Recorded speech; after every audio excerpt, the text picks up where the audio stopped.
India का textile production का इतिहास बहुत रिच है।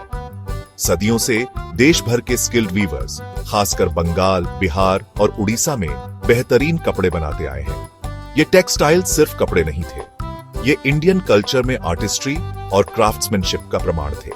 बुनकर अक्सर अपने घरों से काम करते हुए एक थ्राइविंग इंडस्ट्री की रीढ़ थे। उनकी क्रिएशंस अपनी क्वालिटी और ब्यूटी के लिए मशहूर, दूर दूर के मार्केट्स तक पहुंचती थी। लेकिन ये ट्रेडिशनल वे ऑफ लाइफ जल्द ही इंडियन सब कॉन्टिनेंट में एक नई पावर, ईस्ट इंडिया कंपनी के आने से बदलने वाला था। इन आर्टिजन्स को क्या पता था कि ट्रेडिशन और इंडिपेंडेंस से बुनी हुई उनकी दुनिया जल्द ही बिखरने वाली है। ईस्ट इंडिया कंपनी शुरू में ट्रेड पर फोकस्ड, धीरे धीरे इंडिया में अपना इन्फ्लुएंस बढ़ाती गई। 1757 में पिवटल बैटल ऑफ प्लासे एक टर्निंग पॉइंट था। इसने बंगाल और उसके आसपास के रीजन्स में कंपनी के डोमिनेंस को सॉलिडिफाई कर दिया। उस समय टेक्सटाइल इंडस्ट्री, खासकर बंगाल में, बहुत बड़ी थी। इसमें लगभग 1 मिलियन वीवर्स काम करते थे। ये आर्टिजन्स अपने क्राफ्ट में स्किल्ड, डोमेस्टिक और इंटरनेशनल मार्केट्स दोनों को अपने सॉट आफ्टर फैब्रिक सप्लाई करते थे। लेकिन कंपनी के एम्बिशंस सिर्फ ट्रेड से कहीं आगे थे। वो इंडिया के resources, including it's skilled labour, को अपने फायदे के लिए एक्सप्लॉइट करना चाहती थी। बुनकर, जो कभी इंडिपेंडेंट प्रोड्यूसर्स थे, कंपनी के प्रॉफिट के क्वेस्ट में पॉन्स बन गए। इंडिपेंडेंट आर्टिजन से फोर्स्ड लेबरर बनने के इस शिफ्ट ने डिस्कंटेंट के बीज बो दिए, जो आगे चलकर ओपन रिबेलियन में बदल गया। प्रॉफिट की अपनी इनसेशेबल एपेटाइट से प्रेरित होकर ईस्ट इंडिया कंपनी ने बुनकरों पर अपना कंट्रोल जमाना शुरू कर दिया।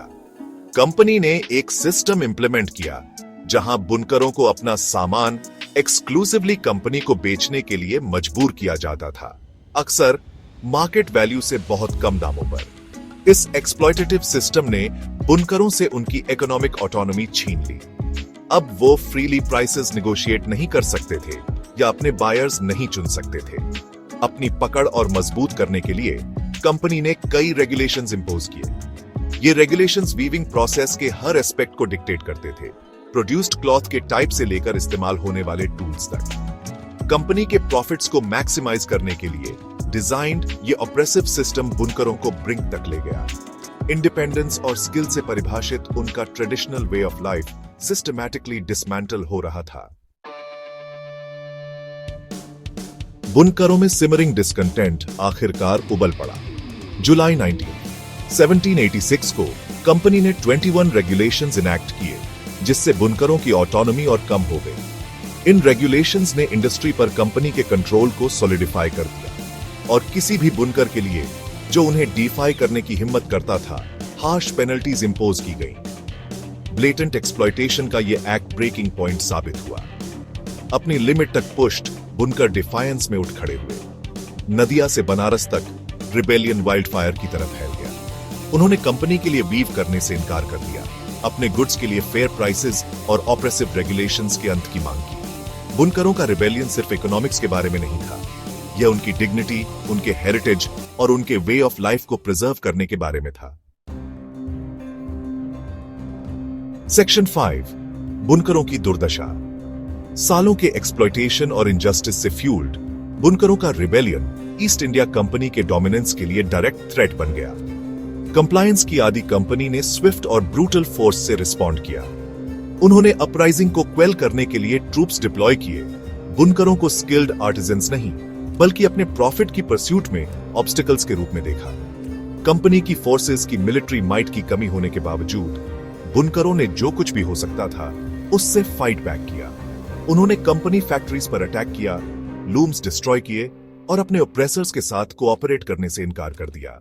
लेकिन उनकी ब्रेवरी और डिटर्मिनेशन कंपनी की सुपीरियर फायर पावर के आगे टिक नहीं पाई। सेक्शन 6, दमन और उसके बाद। रिबेलियन को क्रश करने और अपना कंट्रोल मेंटेन करने के लिए डिटर्मिन्ड ईस्ट इंडिया कंपनी ने टेरर का रेन अनलीश किया। विलेजेस को रैंसैक्ट किया गया, घरों को जला दिया गया और अनगिनत बुनकरों को मार डाला गया या इम्प्रिजन कर दिया गया। कंपनी का मैसेज क्लियर था, डिफायंस टॉलरेट नहीं किया जाएगा। बुनकरों के रिबेलियन का सप्रेशन इंडियन हिस्ट्री में एक डार्क चैप्टर था। कभी थ्राइविंग टेक्सटाइल इंडस्ट्री रूइंस में थी, बुनकरों के लाइवलीहुड्स डिस्ट्रॉय हो गए, उनके स्पिरिट्स टूट गए। उनके पास अपने लूम्स को छोड़कर सर्वाइवल के ऑल्टरनेटिव मीन्स ढूंढने के अलावा कोई विकल्प नहीं बचा था। लेकिन कंपनी की विक्ट्री एक हैवी कॉस्ट पर आई थी। इसने रिजेंटमेंट और रेजिस्टेंस के बीज बो दिए थे, जो आने वाले सालों में बढ़ते रहे। सेक्शन 7 करघे से खेत तक। अपने ट्रेडिशनल लाइवलीहुड्स डिस्ट्रॉय होने के बाद कई बुनकरों को एग्रीकल्चर की ओर रुख करना पड़ा। उन्होंने उसी लैंड पर लेबरर्स के रूप में काम मांगा जिसे वे कभी अपने एक्सक्विजिट फैब्रिक्स से सप्लाई करते थे। वीविंग इंडस्ट्री से इस मैस एक्सोडस के बुनकरों और इंडिया के एग्रीकल्चरल लैंडस्केप दोनों के लिए सिग्निफिकेंट कॉन्सिक्वेंसेस हुए। एग्रीकल्चर में डिस्प्लेस्ड बुनकरों के इन्फ्लक्स से लैंड और रिसोर्सेज के लिए कंपटीशन बढ़ गया। इसने उन लोगों के लिए न्यू टेंशंस और हार्डशिप्स पैदा किए जो पहले से ही लैंड पर सर्वाइव करने के लिए स्ट्रगल कर रहे थे। जनरेशन से होनेड बुनकरों के स्किल्स की अब वैल्यू नहीं रह गई थी।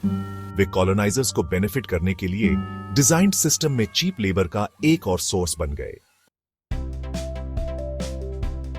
सेक्शन 8 असंतोष की एक नई लहर। बुनकरों के एग्रीकल्चर में फोर्स्ड माइग्रेशन ने उनकी प्लाइट को कम करने के लिए कुछ नहीं किया।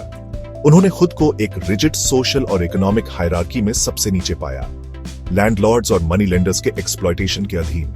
लैंड, जो कभी सस्टेनेंस और फ्रीडम का सोर्स थी, ऑपरेशन का एक और साइट बन गई। बुनकर, जिन्हें कभी अपनी क्राफ्ट्समैनशिप और इंडिपेंडेंस पर प्राइड था, अब पॉवर्टी और डेट के साइकिल में फंस गए थे। उनकी मिसफॉर्चून के आर्किटेक्ट ईस्ट इंडिया कंपनी के प्रति उनका एंगर और रिजेंटमेंट सिमर करता रहा। कंपनी के एक्शंस ने न सिर्फ एक इंडस्ट्री को डिस्ट्रॉय किया था, बल्कि काउंटलेस कम्युनिटीज के सोशल फैब्रिक को भी शैटर कर दिया था। सेक्शन 9 भारतीय वस्त्रों का पतन। बुनकरों के रिबेलियन के सप्रेशन और उसके बाद इंडियन टेक्सटाइल इंडस्ट्री के डिक्लाइन के फार रीचिंग कॉन्सिक्वेंसेस हुए। इंडियन वीवर्स कंपनी के एक्सप्लॉयटेटिव प्रैक्टिसेस के साथ कंपीट करने में अनेबल होने के कारण ब्रिटिश मैन्युफैक्चर्ड टेक्सटाइल्स ने मार्केट में फ्लड कर दिया। इंडिया, जो कभी अपने एक्सक्विजिट फैब्रिक्स के लिए रिनाउंड था, cheap mass produced British goods का डंपिंग ग्राउंड बन गया। बंगाल, बिहार और उड़ीसा के कभी थ्राइविंग टेक्सटाइल सेंटर्स अपनी फॉर्मर ग्लोरी के शैडोज में सिमट गए। बुनकरों का रिबेलियन, हालांकि अल्टीमेटली अनसक्सेसफुल रहा, ऑपरेशन के फेस में ह्यूमन स्पिरिट के रेजिलियंस का एक पावरफुल रिमाइंडर के रूप में काम करता है।